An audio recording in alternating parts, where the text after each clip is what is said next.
Daud memeriksa barisan tentara yang bersama-sama dengan dia. Kemudian ia mengangkat kepala pasukan 1.000 dan kepala pasukan 100 atas mereka. Lalu Daud menyuruh tentara itu maju berperang, sepertiga di bawah perintah Yoab, sepertiga lagi di bawah perintah Abisai, anak Seruya, adik Yoab, dan sepertiga lainnya di bawah perintah Itai, orang Gad itu. Lalu berkatalah raja kepada rakyat, "Aku juga akan maju berperang bersama-sama dengan kamu." Tetapi tentara itu berkata, "Janganlah tuanku maju berperang, sebab apabila kami terpaksa melarikan diri, maka mereka tidak akan menghiraukan kami. Bahkan sekalipun mati separuh daripada kami, mereka tidak akan menghiraukan kami. Tetapi tuanku sama harganya dengan 10.000 orang daripada kami. Sebab itu adalah lebih baik bahwa tuanku bersedia menolong kami dari kota." Kemudian berkatalah raja kepada mereka, "Apa yang kamu pandang baik akan kuperbuat." Lalu berdirilah raja di sisi pintu gerbang, dan seluruh tentara itu berjalan keluar, beratus-ratus dan beribu-ribu. Dan raja memerintahkan kepada Yoab, Abisai, dan Itai demikian, "Perlakukanlah Absalom, orang muda itu, dengan lunak karena aku." Dan seluruh tentara mendengar ketika raja memberi perintah itu kepada semua kepala pasukan mengenai Absalom. Lalu tentara itu maju ke padang menyerang orang Israel, dan terjadilah pertempuran di hutan Efraim. Tentara Israel terpukul kalah di sana oleh orang-orang Daud, dan pada hari itu terjadilah di sana pertumpahan darah yang dahsyat. 20.000 orang tewas. Kemudian pertempuran meluas dari sana meliputi seluruh daerah itu, dan hutan itu memakan lebih banyak orang di antara tentara daripada yang dimakan pedang pada hari itu. Kebetulan Absalom bertemu dengan orang-orang Daud. Adapun Absalom menunggangi Bagal. Ketika Bagal itu lewat di bawah jalinan dahan-dahan pohon tarbantin yang besar, tersangkutlah kepalanya pada pohon tarbantin itu, sehingga ia tergantung antara langit dan bumi, sedang Bagal yang dikendarainya berlari terus. Seseorang melihatnya, lalu memberitahu Yoab, katanya, "Aku melihat Absalom tergantung pada pohon tarbantin." Yoab berkata kepada orang yang memberitahu kepadanya itu, "Apa? Jika engkau melihatnya, mengapa engkau tidak membanting dia ke tanah di tempat itu juga? Maka selayaknya aku memberi engkau 10 sikal perak dan 1 ikat pinggang." Tetapi orang itu berkata kepada Yoab, "Sekalipun aku mendapat 1000 sikal perak di telapak tanganku, takkan aku menjamah anak raja itu.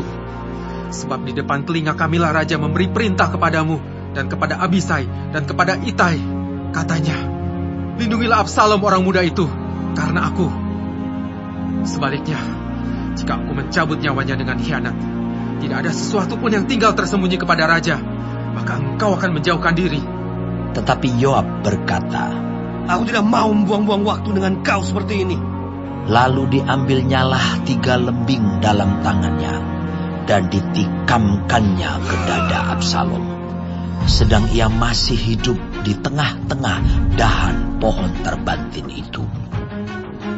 Kemudian 10 bujang pembawa senjata Yoab mengelilingi Absalom, lalu memukul dan membunuh dia.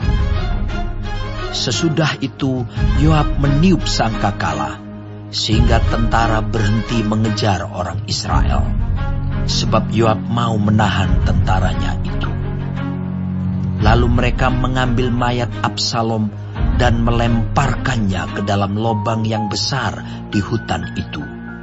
Kemudian mereka mendirikan di atasnya timbunan batu yang sangat besar. Dan seluruh orang Israel melarikan diri masing-masing ke kemahnya.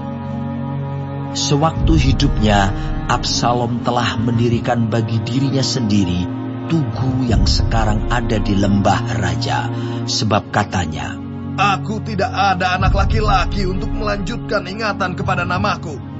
Dan ia telah menamai tugu itu menurut namanya sendiri.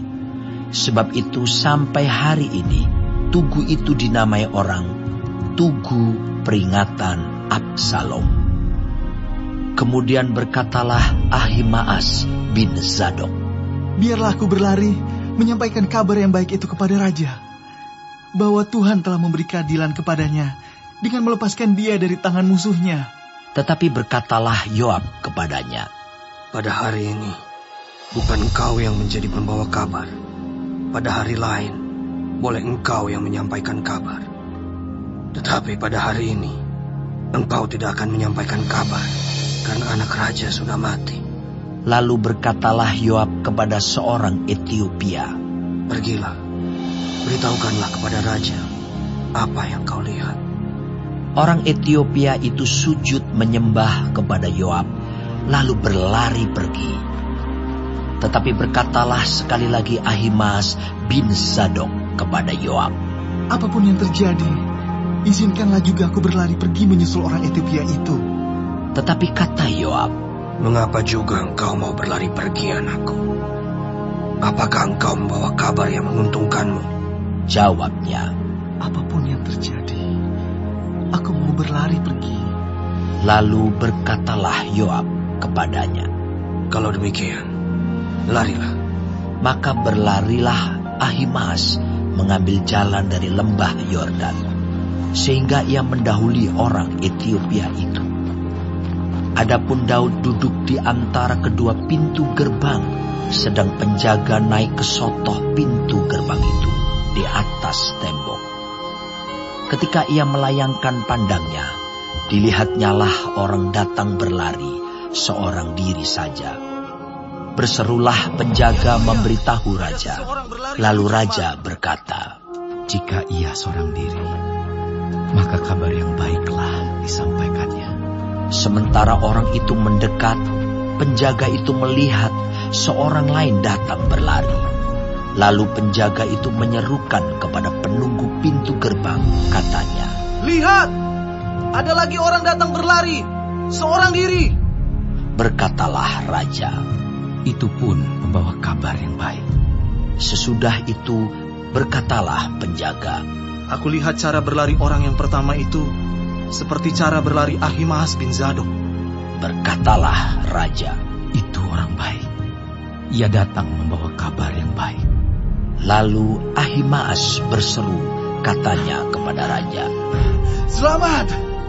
Kemudian sujudlah ia menyembah kepada raja dengan mukanya ke tanah, serta berkata, Terpujilah Tuhan Allahmu, yang telah menyerahkan orang-orang yang menggerakkan tangannya melawan tuanku raja. Lalu bertanyalah raja, Selamatkah Absalom, orang muda itu? Jawab Ahimaas, Aku melihat keributan yang besar ketika Yoab menyuruh pergi hamba raja, hambamu ini. Tetapi aku tidak tahu apa itu. Kemudian berkatalah raja, Pergilah ke samping, berdirilah di sini. Ia pergi ke samping dan tinggal berdiri. Maka datanglah orang Etiopia itu.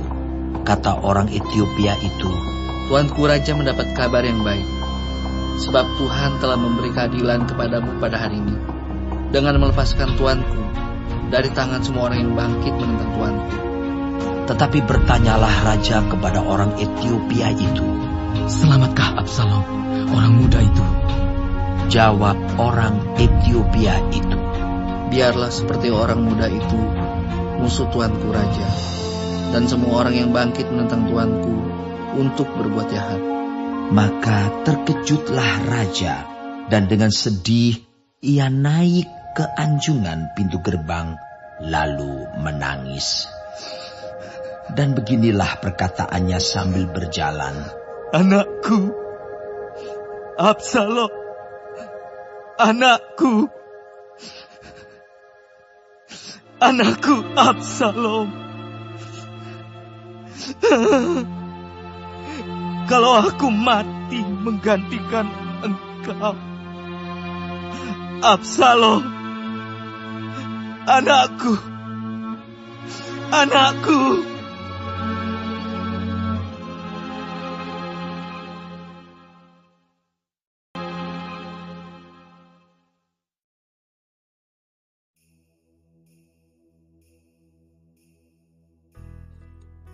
Shalom semua jemaat Tuhan.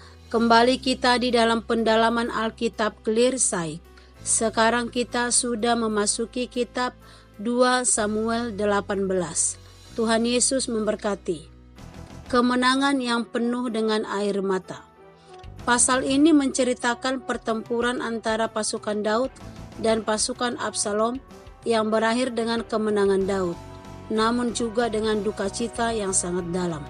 Yang pertama, Daud menata pasukan dengan bijaksana di ayat 1-5. Daud membagi pasukannya menjadi 3 bagian dan menempatkan Yoab, Abisai, dan Itai sebagai pemimpin. Ketika pasukan ingin Daud ikut berperang, Daud menolak demi keselamatan bangsa. Pesan terpenting Daud kepada para panglimanya adalah, perlakukanlah Absalom dengan lunak oleh karena aku. Hati Daud tetap seorang ayah meskipun Absalom adalah pemberontak. Yang kedua, Tuhan memberi kemenangan di hutan Efraim di ayat 6-8. Pertempuran terjadi di hutan Efraim. Alkitab mencatat bahwa hutan itu lebih banyak menelan korban daripada pedang. Ini menunjukkan bahwa Tuhan sendiri yang bertindak, memakai alam untuk menggenapi rencananya. Yang ketiga, kematian Absalom di ayat 9-15. Absalom terperangkap rambutnya di pohon terbantin. Seorang prajurit melihatnya tetapi tidak berani membunuh karena perintah Daud. Namun Yoab mengambil keputusan sendiri dan membunuh Absalom. Pelajaran yang bisa kita ambil, ketidaktaatan pada perintah yang penuh kasih menghasilkan luka dalam. Kemenangan militer tidak selalu sejalan dengan kemenangan hati. Yang keempat, kabar kemenangan yang menjadi duka di ayat 16-33. Ketika Daud menerima kabar bahwa Absalom mati, ia menangis dengan sangat dalam. Anakku Absalom, sekiranya aku mati menggantikan engkau. Tangisan Daud menunjukkan kasih seorang ayah yang tidak padam, sekalipun dikhianati. Pemimpin sejati tidak hanya menghitung kemenangan, tetapi juga merasakan luka manusia di baliknya.